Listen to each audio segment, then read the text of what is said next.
Hi, welcome to this GLF Live we have today. My name is Francisco, and today with me, we will be having a conversation on how can we save Canada's peatlands. For this important conversation, I will be joined by an expert. But first, I wanted to, just to introduce you and to dive into what are peatlands.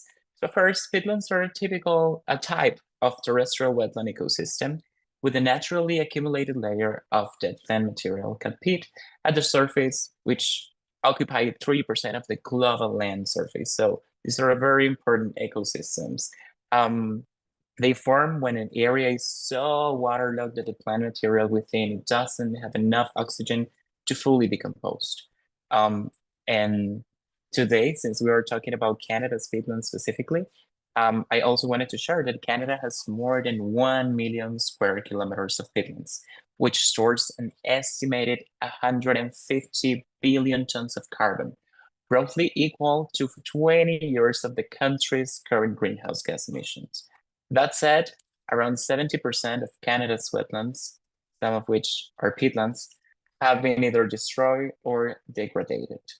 Even beyond the loss of greenhouse gas storage, this can mean an increase in emissions. For example, human activities on peatlands, such as mining or peat extraction, involves draining them of moisture, meaning the dead organic materials decays faster.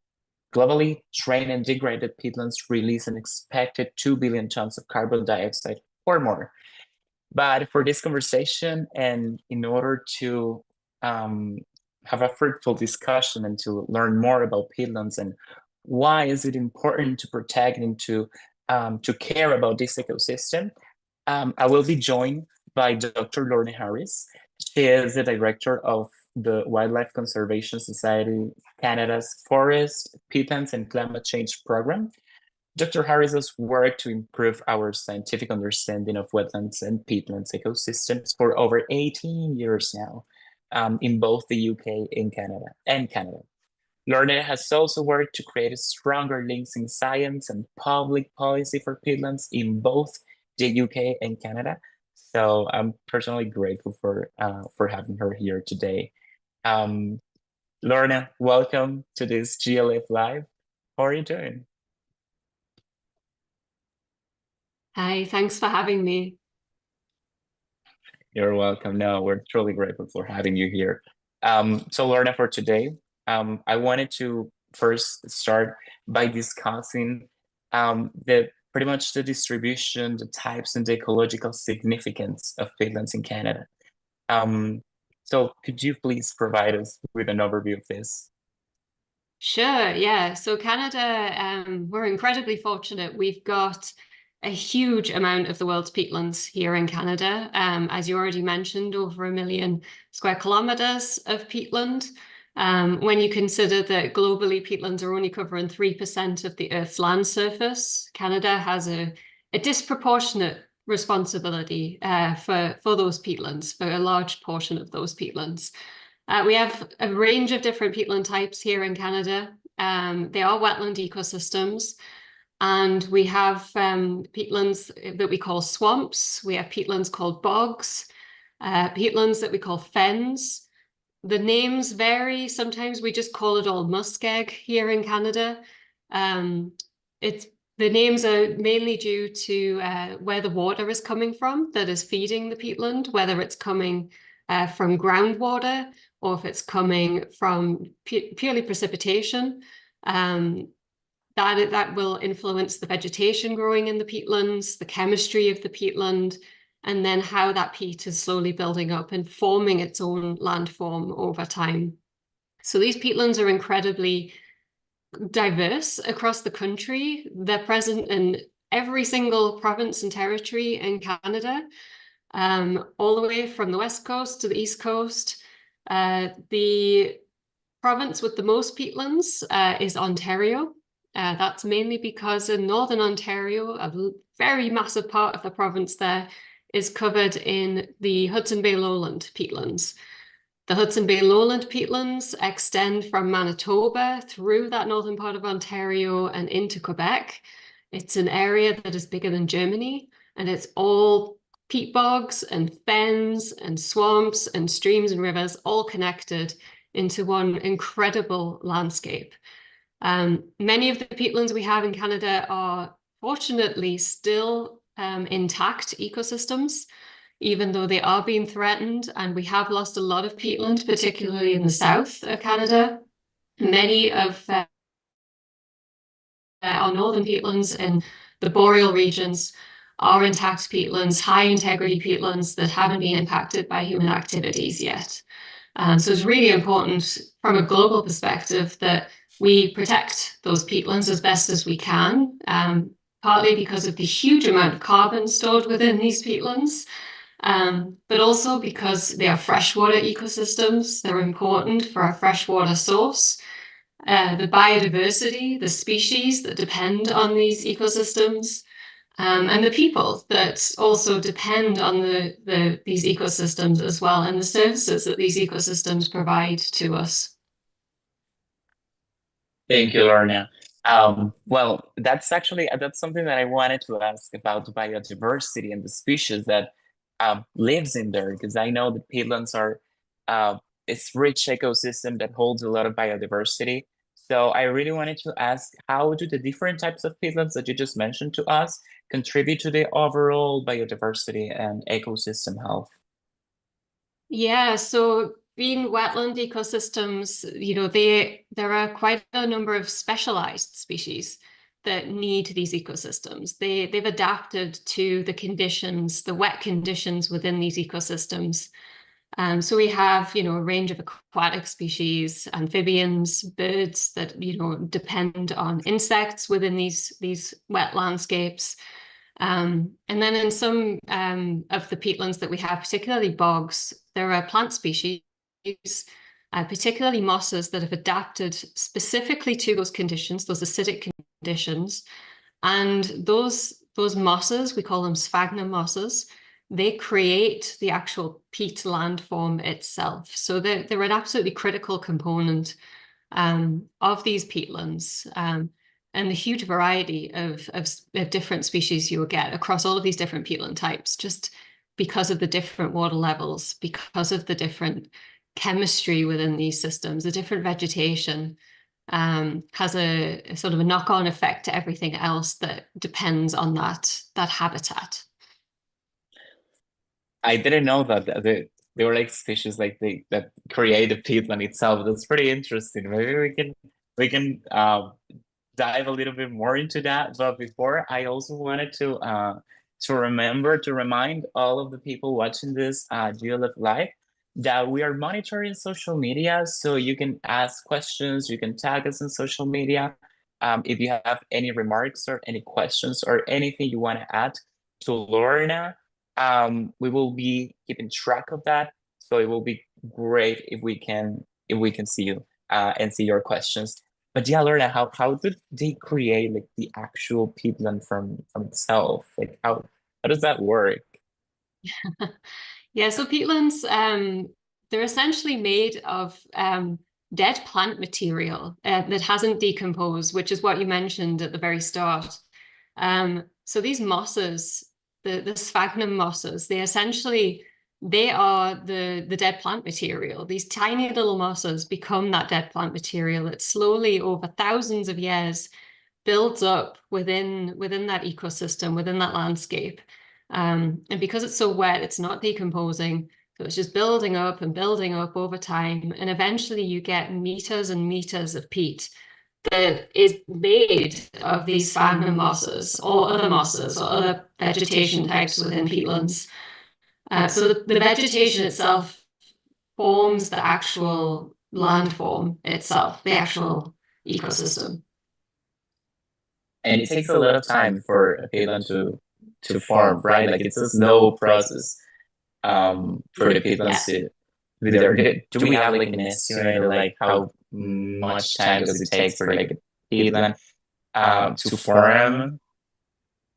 The general number that we often give for northern peatlands in the sort of Europe and North America is around a millimeter of peat accumulating each year. So just a millimeter. So if you've got a meter of peat, you're looking at 1,000 years approximately of slow buildup of organic matter over time. But in Canada, in more northern parts of Canada, because of the climate we have, because for half the year, most of these places are completely frozen, that can actually be a lot slower in many of these places. So a meter of peat could represent 2,000 years or more of peat accumulation over time. So very, very, very slow to build up. Oh yeah, no, it takes a minute to to create like to form this ecosystem. And because of that, I would love to know what is the role of peatlands in terms of the ecological services, because you mentioned that earlier, and you also mentioned how to some extent, how some communities that lives around peatlands or nearby peatlands also can benefit from it. So maybe we can just discuss a little bit about it. How the role of how is it the role of peatlands in carbon sequestration, climate change mitigation, and ecological services in general? Sure, there's a lot there. In terms of carbon and climate, I'll start with that. With all of that organic matter that's building up slowly over time in meters and meters of peat. I mean, sometimes, peatlands can be 12 meters deep. I've stood on peatlands 12 meters deep in Scotland, for example. In Canada, I've been on peatlands that have been between 3 and 4 meters, some of them 8 meters deep. That's a lot of sort of very soft, wet, organic, unstable material to stand on. So essentially, yeah, they are sort of that all of that organic matter is essentially carbon. That's the carbon that has been stored. So over thousands of years, those tiny little plants I was talking about, and also the shrubs and the trees, they are taking in carbon from the atmosphere. And over time, that's been added to their plant materials, to the leaves, the roots, the branches. And when that dies, essentially, and goes into the peatland, it's not decomposing, it's not being lost. So all of that carbon is just being sort of captured within the peatland. And I often say that they are one of the best carbon capture and storage systems that we have out there. Because in the peatland, once it's put in there, if it stays wet, decomposition is so slow that it stays there for thousands of years. So we've got peatlands in Canada where, 9,000 years ago, it was the plants were taking carbon from the atmosphere. That carbon is still within that peatland from 9,000 years ago. So we've got all that carbon over that time being stored there. And that's the power of peatlands, the ability to capture that carbon, to store it within the ecosystem, and to keep it there for a very, very long time. They don't take in a lot of carbon. Those tiny little plants are not great at taking in massive amounts of carbon, like a forest would, for example. But relative to a forest, they keep it there for much, much longer. A forest would turn over that carbon and release it again within hundreds of years. A peatland will keep it for thousands of years. So in terms of our climate regulation, over the past 10,000 years, when these peatlands in the Northern Hemisphere have been forming and developing, all of the carbon that's been taken in over that time has essentially cooled our climate. So the reason that we have, the reason we had a cooler climate, if you just put climate change aside for now and the impact we've had there, the reason we have a cool climate is because of the peatlands. So we want to keep that carbon in that ground. It's very, very important. In terms of other ecosystem services, there's a huge range of services there. They are freshwater ecosystems. They're very good at filtering water, so that you can squeeze a handful of sphagnum moss and the water that comes out is actually very clear and quite clean. So that's quite important for a lot of peatlands that feed streams and rivers and ecosystems that are downstream. Peatlands, also being wetlands, can be very important for providing water for other surrounding ecosystems like forests and other upland ecosystems, especially in times of drought. They can be an important water source to feed other parts of the landscape. They are also, and particularly when we have fires. They can act as fire breaks, they can slow fires down, they can provide refuge for species when we have quite bad fires. And I say that while we have really bad fires here in Alberta, we have a lot of peatland here in Alberta, in Canada, and keeping those peatlands that we have here wet is going to be critical for managing fire impacts. So that's another really important service, especially for communities that live near peatlands. Wow, they provide a lot of ecosystem services and also services for communities as well, for livelihoods in general. That's very interesting. I didn't know that it would it takes that long for peatlands, and also I didn't know that they provide in comparison with other ecosystems such as forests or other ecosystems that also sequester carbon, they provide such a great opportunity for us to, I would say, for us to tackle the climate challenges that we're facing right now in terms of cooling the planet, reducing emissions, and all of that, capturing emissions. In this regards, Lorna, because we mentioned again communities, I would love to hear more about maybe the role of indigenous peoples and indigenous communities, because I know that in Canada they are working towards conservation of peatlands as well. So yeah, how is the role, or what is the role of working with indigenous communities to protect peatlands in your experience and in your perspective? Yeah, so in Canada, a very, very large part of the peatlands we have here are within the homelands of Indigenous peoples. And I mentioned the Hudson Bay lowland earlier. That entire landscape is within the homelands of Indigenous peoples and the traditional territories of many different First Nations. And their role in stewarding that landscape over millennia is something that we can't ignore. And across Canada as well, many of these communities have been stewarding these landscapes before we arrived in Canada, before settlement from Europe happened. And these are the peatlands that are still intact. They are still providing the services that we've just mentioned.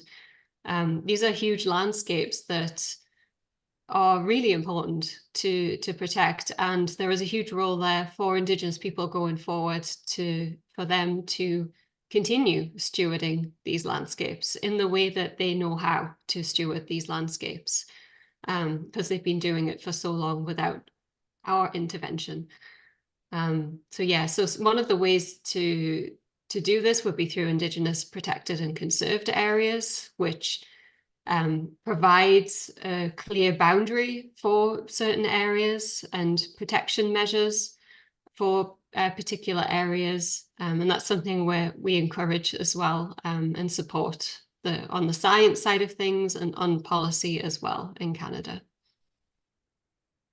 And in terms of policy, now that you mentioned that, and to understand better the importance of including different voices and different perspectives and peatlands conservation, scientists, academists, and indigenous peoples, I wanted to follow up with you and to ask for policy frameworks governing peatland use and conservation in Canada. That's such a long question, but what are the current policy frameworks in place for the conservation and sustainable use of peatlands in Canada? Yeah, so we're currently actually working on a project to develop a national vision and strategy for peatlands in Canada. And this comes out of our research. This has arisen because we've realized that there is no framework across Canada. There is no coordinated framework for protecting peatlands across Canada. The most of the decision making in terms of land use is left to provinces and territories, and there is very little coordination among those provinces and territories. And the amount of protection for individual provinces and territories is also, it differs significantly. So some provinces may have a wetland policy, some provinces may have a peatland stewardship policy, such as Manitoba, for example. But then other places don't have anything at all for protecting peatlands. And what we found, we've done a full systematic review of law and policy related to peatlands in Canada. We've found that there is so little across the policy landscape for protecting peatlands. It's very, very patchy.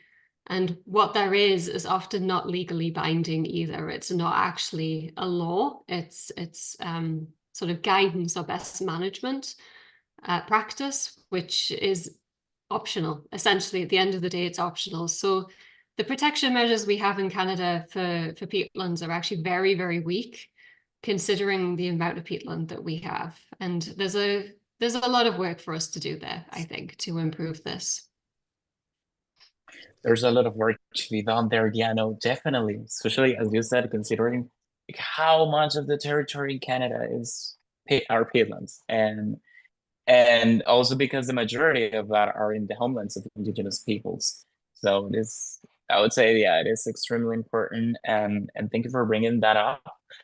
What are the, because now that you're mentioning that there are like no legally binding laws or structures within the frameworks that Canada has for peatland protection and conservation, can we maybe talk about maybe the industries and the ways the peatlands are being degraded, and how the WCS, the Wildlife Conservation Society Canada, is working towards its protection and conservation as well, aside from this initiative to to create this framework? Yeah, so in terms of industry impacts, there are some of the obvious industries. So we still have a peat extraction industry here in Canada. That's peat extraction for horticulture. So a lot of that peat is taken from bogs, mostly in southern Canada right now. And that is often what you see in your grocery store or DIY store for compost. You'll see peat moss on sale. So that has come directly from those peatlands, those peatland ecosystems. It's essentially mined from those peatlands. And as I mentioned earlier, that's thousands of years of carbon accumulation and organic matter that is now being sold as compost for gardens, which it is something that in Europe, especially in the UK, it is the landscape there has changed. The public are very keen to have peat-free compost. So in terms of the pressure on reducing peat extraction for horticulture, there is a lot more there. And I think Canada can do a bit of work to catch up there on that industry. Having said that, the peat extraction industry is only impacting a small number of peatlands across Canada. It's not massive areas of peatlands, and they are actively working to restore them. There's been a lot of work with a lot of academic researchers to figure out the ways to best restore these peatlands to make them carbon sinks again. We can never get back the carbon that's been extracted, the peat that's been extracted. We can't get that back within our lifetimes, but we can reset the system essentially to make it take carbon from the atmosphere again. Some of the bigger concerns we have are mining in Canada, and particularly for critical minerals, and the push for critical minerals for the green energy transition. So things like batteries for electric vehicles and various other energy needs. Mining in Canada is a huge, huge industry, and there's a huge push now for mining in some of these more remote northern places, and that is it is going to cause a clash with peatlands. So there are going to be more mining proposals and developments planned for these huge peatland areas, and a lot of these are our most intact peatland areas as well, our biggest peatland areas. One of these areas is the Hudson Bay lowland, with a huge area at risk there from a development that it was termed by the industry as the Ring of Fire, and that is there are critical minerals in there, but it's worth going back in time to the fact that it wasn't for critical minerals previously. So it isn't all for the green energy transition. That's something that we see in the mining industry say, that we need these minerals for the green energy transition, but it's also worth taking a note of what they're actually planning to extract and whether it is really all for critical minerals, because a lot of it isn't. So there's huge areas of peatland in the Hudson Bay lowland, this massive, beautiful peatland landscape. The world's second largest peatland complex is threatened by huge mining development. And the mining proposals so far, a lot of the mining claims are in areas that are upstream. So they're upstream of communities, the upstream all of these rivers that will drain into Hudson Bay and James Bay, and potentially impacting all of these ecosystems downstream. Fish that communities depend on, hunting. They have hunting for species. They could be impacted. And when you get to Hudson Bay, then that's polar bear habitat. So we just don't know the knock-on effects of having such a massive development in that region. And it's the same for other regions too. There's huge potential for this to actually increase our carbon emissions, to increase our greenhouse gas emissions rather than to save them. We've done some rough calculations of mining claims and how much carbon is at risk in Canada from current mining claims, and the numbers are actually very, very alarming. So it's something we have to be concerned about, and we have to bring in an understanding of what the impacts to land carbon will be when we're pushing for mining for critical minerals to reach net zero. We don't want it to be the case that we go ahead with this mining, but in the process of that, we end up releasing more carbon than what we're trying to save, because that will make no sense to anybody and not help our climate at all. So.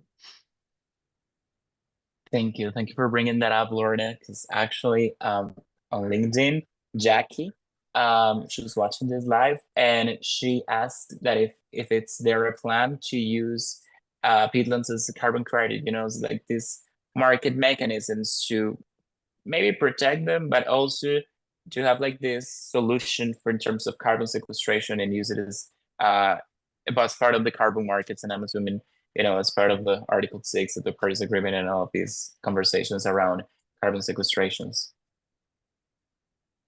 Yeah, so the carbon that's stored in the peatlands is the most important thing. So that's the carbon that is being stored, over thousands of years. And I struggle with how we put a value on that, like a monetary value on that carbon that was taken in, 9,000, 10,000 years ago. But it is hugely valuable. It's hugely valuable for our current climate to keep it there. So yeah, there is a way that we should be protecting these landscapes. We should be using whatever marketing mechanisms we can to ensure we protect these landscapes, to keep that carbon in the ground. In terms of carbon sequestration, peatlands, as I've said, they actually just take in a small amount of carbon. So they're often not seen as a means for a quick fix for taking in carbon from the atmosphere. The most important thing for us to do is to keep them as they are so they continue taking in the carbon that they do right now. I think it's very hard for us to understand because of how peatlands operate sort of over thousands of years. What we see in our lifetimes is maybe it's not important. It's not something we understand as being important. The amount of carbon that's actually taken in is quite small. Whereas we're looking to forests and being like, they can take in lots of carbon. But then we're not looking to the future and thinking, okay, but the peatlands can store carbon well beyond our lifetimes, whereas the forests are maybe not. And maybe not as stable as well with future climate change. Forests can be very much more vulnerable to environmental factors than a lot of the peatlands are. So correct me if I'm wrong, Lorna, but if I'm understanding correctly, is that the importance of peatlands is that they keep carbon sequestered for millions, I don't know, hundreds of years, like for many years, in comparison with other ecosystems. And the main importance right now is that they have like carbon trapped in there, similar to the permafrost, I would say. Like not similar, but in to some extent, it's like the kind of the similar situation, like they already sequestered a lot of carbon, and if that is released to the environment, to the atmosphere, then we will have some issues, right?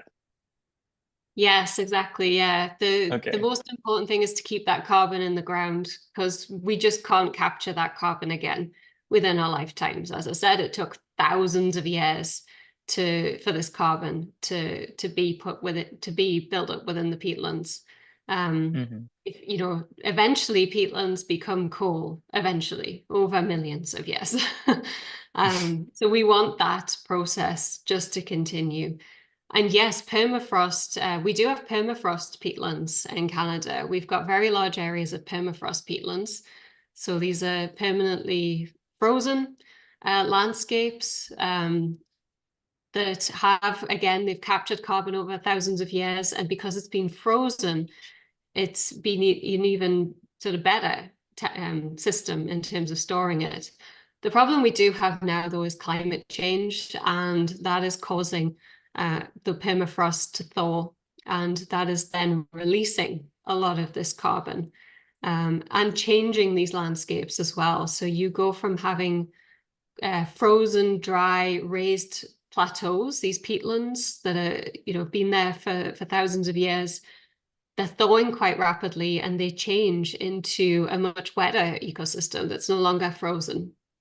It still contains carbon, it's still storing carbon, but the dynamics of that carbon change. So a permafrost peatland with it being frozen wasn't releasing a lot of greenhouse gases. It wasn't releasing a lot of carbon dioxide or methane over those thousands of years. It was probably relatively stable. Whereas when you get a permafrost peatland thawing, then all of a sudden, those warmer temperatures, all of those microbes within the ecosystem, they start to eat the carbon, they're starting to change the dynamics there. And then you get those gases being produced. And that's what we're studying across Canada to figure out what the balance is ultimately in the end. How much carbon has been lost? How much has been taken in? What is the risk of these permafrost peatlands thawing across the country? I didn't know we had permafrost peatlands. That's my main take from this explanation. I mean, it's very interesting, and I think we will need to have a GLF live for each sort of type of peatland, because it sounds interesting, and it is, yeah, I think it is really important to have this in mind, to keep this in mind when we are having discussions around the different ecosystems that can provide solutions or that are already helping to tackle um, the current challenges of our era. We have another question, Lorna. This is from Jiri. Sorry if that's not how you pronounce her name. Via LinkedIn as well. Um, and they are asking what type of peatland can be mostly found in Canada. While in Indonesia, the peatland type consisted of umbrageous peatland and tupigenous peatland. What type of peatland is much more suitable for agriculture? So I would say it's like two questions, like type of peatland that can be mostly found in Canada, and what type between umbrageous peatland and tupigenous peatland, I think that's how the question is framed, is most suitable for agriculture. Maybe we can discuss about agriculture and the industry in terms of peatland degradation as well. Yeah. So in terms of peatland types, I think it's a very close call between bogs and fens. They are our most dominant peatland types across Canada. So the bogs being those rain-fed systems, or androgynous is that word I think that was mentioned there. And then the fens are groundwater fed. So they're a slightly different type of peatland ecosystem. They cover huge areas as well, and we have huge areas of those. They are much wetter ecosystems. We've got huge areas of those in Alberta and in the Hudson Bay lowland as well. The beautiful, beautiful ecosystems. because they are slightly more nutrient rich, they contain many more different species. So you have many different types of herbs and orchids as well present within fens. On the agriculture question, we have lost a lot of peatlands, wetlands in general, to agriculture, especially in southern Canada. Overall, we don't want to convert peatlands to agriculture. That is something that is actually in Europe that over centuries, we already did that. We already made that error. We've converted huge areas of peatland, or tried to convert huge areas. We've drained them and turned it into agricultural land. Some of it successful, some of it not. During that process, we've lost huge volumes of carbon from these ecosystems being released to the atmosphere. And also many of those ecosystems are now, well, now they're agricultural land. Now they're no longer taking in carbon from the atmosphere, and we've actually got huge stores of carbon in those soils that are being released because of the change in the use of the land. So ideally, we don't want to do that for any type of peatland in Canada. We want to avoid converting any type of peatland to agriculture. Okay, I'm gonna take that. That right now the idea is not to convert any type of peatland into agriculture.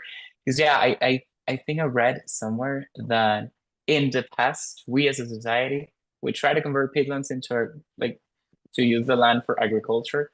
And now we're trying to restore that degraded land because we noticed that it is better for us to have the peatlands there. As again, it's a help for the current challenges. With this, these are the questions that we had from the people watching this this GLF live with you, Lorna. Thank you so much for these remarks. I also wanted to, like, as a wrap up this conversation, to wrap up this conversation, sorry, to ask you for final remarks and observations, maybe a call to action or a reflection, how we can provide some sort of support and also to join this important conversation about peatlands. How can we engage in this, and to some extent, how Canadians and people residing around the world in which in countries or territories that peatlands are present, how can we protect peatlands? How can we start talking about it, and how can we frame policies to make sure to ensure that these ecosystems are fully protected and preserved? Yeah, so I mean, we've got quite a huge task in Canada to develop a coordinated way of protecting peatlands. I mean, it is challenging. It's a very big country and a huge amount of peatland here. But we are working on it, and hopefully through our project to develop a national vision, we're bringing people together. We'd love to hear from people in relation to that project, and their ideas for how we could improve law and policy for peatlands in Canada, in different parts of Canada.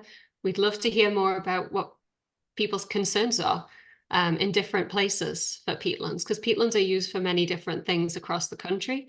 Some of them are used for agriculture. In British Columbia, for example, there's a lot of cranberry production and blueberry production. So just hearing from people, would love to hear from people and have ideas on what the solutions are going forward and how we can better manage and better steward these ecosystems for the sake of the world, basically. If we don't do that, then there are huge amounts of carbon that could be lost, and global climate will be impacted by what we do here in Canada. And as last words, I would encourage people just to get outside to a peatland if they can, if they're nearby one. I know certainly near Ottawa, there's the Merbla peatland, which I worked at previously. It's very accessible. There's a nice boardwalk there, so you don't have to get your feet wet. And I just encourage people, if you know, have sites like that. I know there are some near here in Edmonton, where there are again boardwalks, to get out to take a look at these ecosystems, to just see how incredible the plant life is within these ecosystems, the different species that are there, and to appreciate, you know, and maybe change the what society thinks of wetlands in general. I mean, we often have, you know, pretty negative ideas about wetlands in general, especially from media and films and, you know, bogs and marshes, and it's all very places you never go, full of mosquitoes, and, you know, you're going to sink, and, you know, they're actually really magical places once you get out to them. So I would encourage people to do that. And I think when people see them and get out there and realize, when in a lot of these places, they're standing on thousands of years of history, basically, within those soils, they appreciate how the need to protect these ecosystems. Thank you, Lorna. Thank you for that reflection. They're truly magical and very particular ecosystems. I had the opportunity to visit one in Argentina, in the southern region of Argentina. They're truly magical, and now with all of these reflections and knowledge that you shared with us, I'm pretty sure that the people watching this live, and everyone can now have a better understanding on how peatlands work, why are they important, and how we can save them as well. I know it's challenging, um, but I'm optimistic about what we can do together, and in terms of protecting this ecosystem that covers 3% of the land surface. With that, I want to thank you, Lorna, for joining us during this GLF Live. Thank you for taking your time this morning. At least for us, it's 9 a.m. in the morning here in this part of the world, in America. So thank you so much, Lorna, for joining us. And yeah, I hope to talk to you soon and see you soon again in another live, maybe talking about permafrost peatlands or any other type of peatland. No, thank you for having me, and thanks for the great questions, and to people joining on social media for their great questions too. Thank you so much. And with that, I also wanted to thank all of the people watching this live. Thank you for your questions, for your remarks, for sharing this with us. We will keep monitoring social media. So if you have any other suggestions, questions, or comments, we're open to see that. And if you want to learn more about peatlands, I wanted to remind you that the GLF had an event in June at Bonn. It was a virtual and an in-person event, so it was a hybrid event about peatlands, and it was titled "The Climate Solution We Forgot, but the Climate Solution We Champion." So I invite you to check that on our website, and we have a report there, and you can learn more about peatland conservation and the efforts that people around the world are doing in terms of protecting peatlands. Thank you so much for joining today, and I wish you the best.